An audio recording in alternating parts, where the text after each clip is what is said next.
ये आकाशवाणी है। स्पॉटलाइट में ईयर एंडर 2021 सीरीज के अंतर्गत प्रस्तुत है विशेष कार्यक्रम कोरोना योद्धाओं को आकाशवाणी का सलाम। इसे प्रस्तुत कर रहे हैं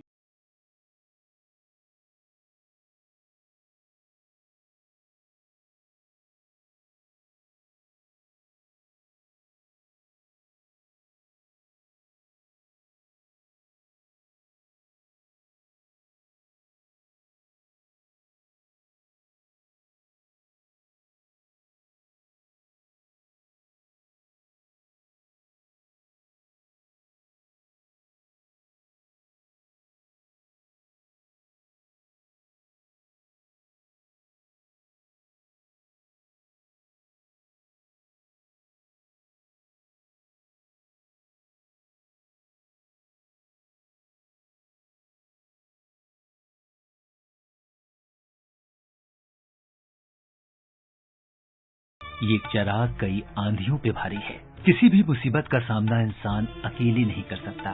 जब विपरीत परिस्थितियां आती हैं, तो ऐसे में अगर हम एकजुट होकर उसका मुकाबला करते हैं, तो हम बड़ी से बड़ी चुनौतियों को शिकस्त दे सकते हैं।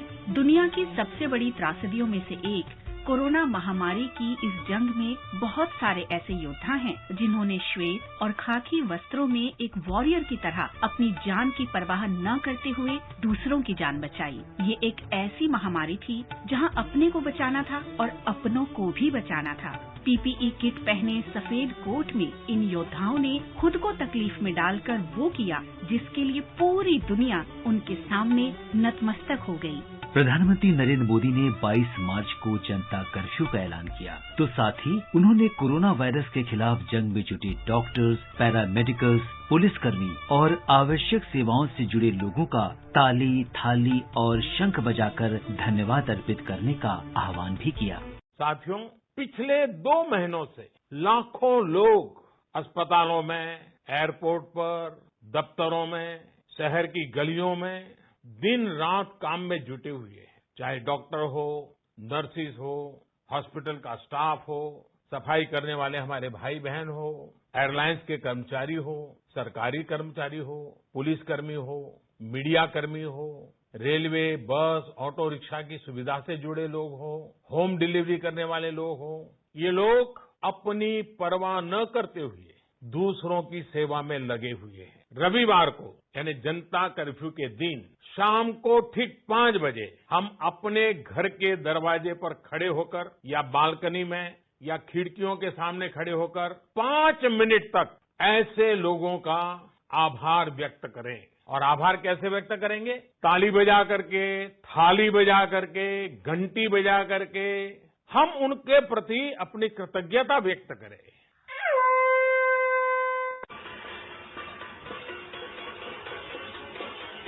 पुष्पावती सिंघानिया रिसर्च इंस्टीट्यूट नई दिल्ली के नेफ्रोलॉजी विभाग के चेयरमैन डॉक्टर संजीव सक्सेना बताते हैं कि किस तरह डॉक्टर्स और पैरामेडिकल्स ने मिलकर कोविड का सामना किया। यूं तो डॉक्टर्स का हर दिन ही चैलेंजिंग होता है। आपके वार्ड में इन्फेक्शियस डिजीज के पेशेंट्स हमेशा रहते हैं, बट ये पिछला 1.5 साल जो निकला है उसमें कोविड ने इस प्रोफेशन को एक नई तरह से टेस्ट किया है। बीमारी नई थी, इसके बारे में ज्यादा ज्ञान नहीं था और most developed countries of the world तक में इससे बहुत लोग प्रभावित भी हुए और बहुत लोगों की जानें भी गईं। इससे इसका भय और बढ़ गया। घर पे आपके साथ आपके ओल्ड पेरेंट्स, आपकी फैमिली एक तरफ ये थी और दूसरी तरफ कॉल ऑफ ड्यूटी थी। जब वार्ड में आप देखते थे कि आपके आगे कोविड के पेशेंट्स कैसे सफर कर रहे हैं, वेंटिलेटर पे जा रहे हैं और अगले दिन उनमें से कुछ मिलते नहीं थे, तो आप इतने सहम जाते थे और इतना बुरा फील करते थे कि वो बयान नहीं किया जा सकता।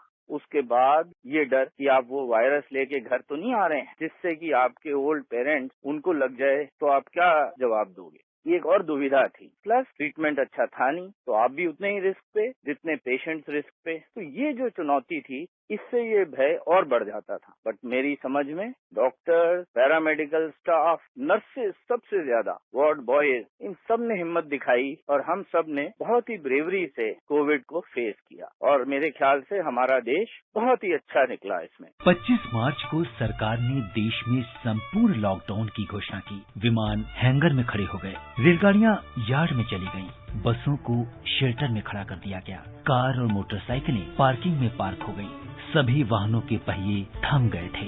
आवश्यक सेवाओं को छोड़कर किसी को भी घर से बाहर निकलने की इजाजत नहीं थी।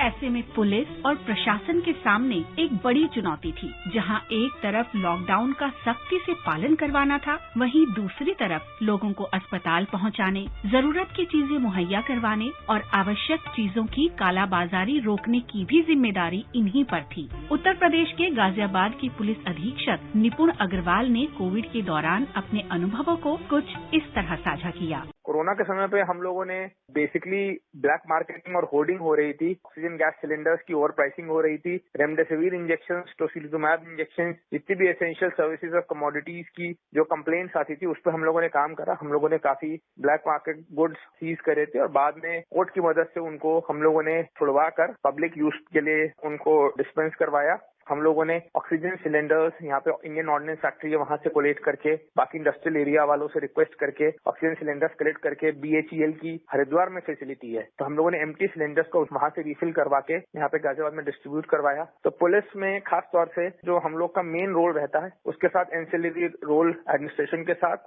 और जितने भी मेडिकल टीम होती है उनके साथ हम लोगों ने काम करा और काफी अच्छा एक्सपीरियंस रहा। और आगे भी इस तरह की कोई भी अगर प्रॉब्लम आता है तो खासतौर से यूपी पुलिस, गाजियाबाद पुलिस हम लोग तत्पर रहेंगे। लखनऊ के ADCP सेंटर चिरंजीव सिन्हा ने बताया कि लॉकडाउन के दौरान उन्होंने न सिर्फ इंसानों की मदद की बल्कि उन्होंने बेजुबान जानवरों के लिए भी भोजन उपलब्ध कराया। मार्च 2020 के महीने में कोरोना एक अभूतपूर्व चुनौती के रूप में मानव इतिहास में उपस्थित हुआ। तब एक पुलिस अधिकारी के रूप में चुनौतियों के दो विपरीत ध्रुव एक साथ उपस्थित थे।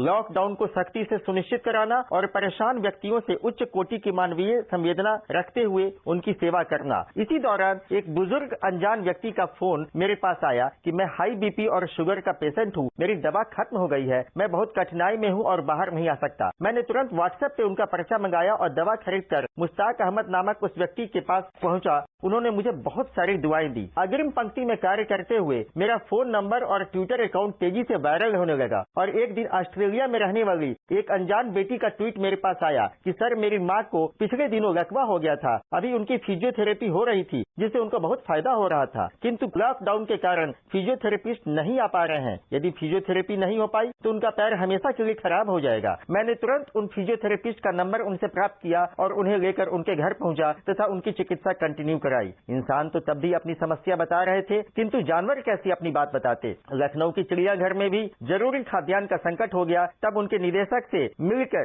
स्वप्रेरणा से जिस जानवर की जैसी खुराक होती है वैसी खुराक उन्हें पहुंचाया। कोरोना का वो दौर वाकई में संकट का था, किंतु एक पुलिस अधिकारी के रूप में ईश्वर ने मेरी सहायता की और ड्यूटी के दौरान सेवा करने और दुआएं कमाने का जो अवसर प्राप्त हुआ उसके लिए कोई भी शब्द नाकाफी है। जय हिंद। मिजोरम में तैनात यंग IPS ऑफिसर पोखराज के लिए कोरोना काल में पुलिसिंग एक नया अनुभव था। कोविड की लहर पुलिस के लिए भी चुनौतियों की अनेक लहरें लेके आई। सबसे पहले जिस चुनौती का सामना करना पड़ा वह था लॉकडाउन को एनफोर्स कराना, क्योंकि लोगों को इससे पहले कभी भी 15 या 20 दिन तक लगातार घर में बंद रहने की आदत नहीं थी। कहीं अनाउंसमेंट करानी पड़ती थी तो कहीं फाइन लगाना पड़ता था, कहीं मास्क बांटना पड़ता था तो कहीं चालान भी काटना पड़ता था। इसमें पुलिस को यह भी ख्याल रखना होता था कि लोगों को उनकी जरूरतों का सामान भी मुहैया होता रहे। पुलिसकर्मियों ने न सिर्फ लोगों को घरों में खाना पहुंचवाया, दवाइयां पहुंचाई, बल्कि मरीजों को भी घर से अस्पताल तक पहुंचाया। कई जगहों पर तो पुलिस ने खुद लंगर तक की व्यवस्था कर गरीबों को खाना भी बंटवाया। कोविड की दूसरी लहर जिसमें ऑक्सीजन, बेड और दवाइयों की भारी कमी हुई, उसमें भी पुलिस ने लोगों की हर संभव मदद की। ग्रीन कॉरिडोर बना के ऑक्सीजन को तुरंत हॉस्पिटल तक पहुंचाना हो, दवाइयों या ऑक्सीजन सिलेंडर की कालाबाजारी को रोकना हो, मरीजों को बेड उपलब्ध कराना हो, कार्यों से पुलिस ने अपना सामाजिक दायित्व भी निभाया। Orange city hospital and research institute Nagpur के निदेशक डॉक्टर अनूप मरार ने कोविड के दौरान अपने अनुभव को साझा करते हुए बताया, उन सभी लोगों को नमस्कार जो कोविड के खिलाफ इस युद्ध को लड़ रहे हैं। लोगों ने समझना चाहिए कि ऐसी महामारी को न कभी मानव जाति ने देखा, सुना या सामना किया। इसके लिए लोगों ने दिशा निर्देशों में बार बार किए बदलावों का आदर करना चाहिए। भारत दुनिया के लिए एक आदर्श रहा है, चाहे वो टीकाकरण हो या उपचार हो या रसद की व्यवस्था में हो। 150 करोड़ के अपने देश में चंद महीनों के भीतर तैयारी की व्यवस्था भारत सरकार के लिए एक अभूतपूर्व कार्य था। ESIC अस्पताल अहमदाबाद गुजरात के पीडियाट्रिक डिपार्टमेंट में विभागाध्यक्ष डॉक्टर चित्रा प्रकाशकर ने बताया कि किस तरह एक डॉक्टर के साथ साथ महिला होने के नाते उन्होंने अपने परिवार के साथ रहकर कोविड की चुनौतियों के बीच अपने कर्तव्यों का पालन भी किया। कोविड की महामारी के समय हमारा हॉस्पिटल भी 15वीं मई 2020 से डेडिकेटेड हॉस्पिटल बनाया गया था। मैं एक डॉक्टर के साथ साथ एक गृहिणी भी हूँ, तो घर का भी पूरा काम का जिम्मा मेरे ऊपर था। मैं जब कोविड वार्ड से घर जाती थी तो एक चिंता लगी रहती थी कि घर में बूढ़े सास ससुर हैं जिनकी उम्र 85 और 90 है, उन्हें मेरे कारण कोविड का संक्रमण न लगे। मुझे गर्व है हमारे देश के प्रधानमंत्री श्री मोदी जी पर, पॉलिसी मेकर्स पे, वैज्ञानिकों पे और मेरे साथी कोविड वॉरियर्स पे, जिनके कारण हमने इस आपदा का बहुत अच्छे तरीके से सामना किया और हम सफल हुए। एम्स अस्पताल नई दिल्ली की नर्सिंग इंचार्ज सोनिया चौहान को हाल ही में राष्ट्रपति ने नर्सों के लिए प्रतिष्ठित राष्ट्रीय फ्लोरेंस नाइटिंगेल पुरस्कार से सम्मानित किया। सोनिया ने कोविड में आईसीयू और वार्ड में कोरोना संक्रमित लोगों की जी जान लगाकर देखभाल की। उन्होंने बताया, ट्रॉमा सेंटर को कोविड केयर सेंटर में तब्दील कर दिया गया और हम सभी को जो भी यहाँ पर कार्यरत थे कोरोना मरीजों की देखभाल करना था। शुरू में सबके मन में बहुत भय था कि कहीं कोरोना बीमारी हमें ना हो जाए, क्योंकि हमारे पीछे भी हमारा परिवार रहता है, कहीं हम अपने परिवार में बीमारी तो नहीं लेकर जा रहे। इस तरह की जो फीलिंग थी वो सभी के मन में थी। तो मुझे ऐसा लगा कि भगवान ने मुझे इस कार्य के लिए चुना है। इसी जज्बे के साथ काम करते रहे। हम सब बहुत पॉजिटिव एटीट्यूड के साथ हैं कि हम इस बीमारी से निजात पा लेंगे। सामाजिक कार्यकर्ता दिनेश कुमार ने कोरोना काल के अपने अनुभव को साझा करते हुए बताया कि किस तरह उन्होंने प्रवासी मजदूरों की लॉकडाउन के दौरान लंगर लगाकर और फिर बहुत सारे प्रवासी मजदूरों को उनके गंतव्य तक पहुंचाने में मदद की। कोरोना काल के शुरुआती दौर में मैंने देखा कि दूसरे राज्यों से आए हुए प्रवासी मजदूर पैदल ही अपने घरों और लौट रहे थे, जिन्हें खाने पीने की बहुत तकलीफ थी। मैंने कुछ साथियों की मदद से जगह जगह लंगर का इंतजाम किया, जिसकी मदद से हम जरूरतमंदों को खाना खिला सके, पानी दे सके और छोटे बच्चों के लिए हमने दूध और बिस्किट का भी इंतजाम किया, जिससे कि उनको आगे के सफर में सहायता मिल सके। इसी दौरान मैंने देखा कि कुछ लोग चप्पल के बिना ही नंगे पांव पैदल ही अपने सफर को तय कर रहे थे। उनके लिए कुछ साथियों की मदद से हमने चप्पलों का इंतजाम किया और उनको चप्पल मुहैया करवाया और साथ ही साथ जितना हो सके कई लोगों को उनके गंतव्य स्थान पर पहुंचाने की भी पूरी कोशिश की, जिसमें हम कुछ हद तक कामयाब भी रहे। प्रधानमंत्री नरेंद्र मोदी के आह्वान पर कोरोना के कर्मवीरों को 3 मई को सरहद के शूरवीरों ने अपने अंदाज में सलामी दी। सेना के तीनों अंगों के जवानों ने कोरोना को शिकस्त देने में जुटे डॉक्टर्स, नर्सों, सफाई कर्मी और दूसरे फ्रंटलाइन योद्धाओं के प्रति आभार प्रकट करते हुए उन पर हेलीकॉप्टर से पुष्प वर्षा की। कोविड वॉरियर्स को सलामी देने के इस अद्भुत नजारे को पूरी दुनिया ने देखा।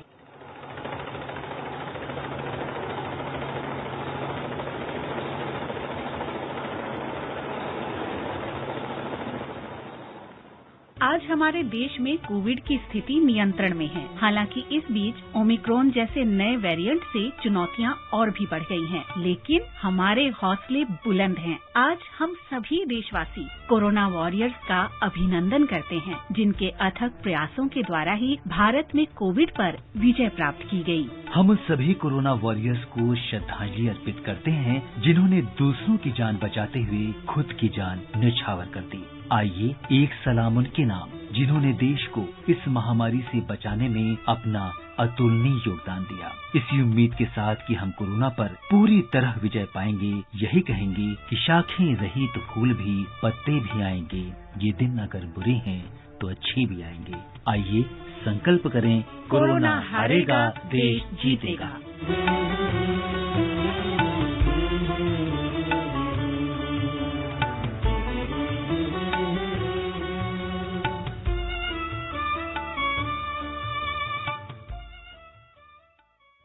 अभी आप सुन रहे थे ईयर एंडर 2021 सीरीज के अंतर्गत विशेष कार्यक्रम कोरोना योद्धाओं को आकाशवाणी का सलाम। इसे प्रस्तुत कर रहे थे आकाशवाणी संवाददाता सिद्धार्थ सिंह और नीलम मलकानिया। ये कार्यक्रम आकाशवाणी के समाचार सेवा प्रभाग द्वारा प्रस्तुत किया गया। इसे आप हमारे mobile app news on AIR और YouTube channel news on AIR official पर भी सुन सकते हैं।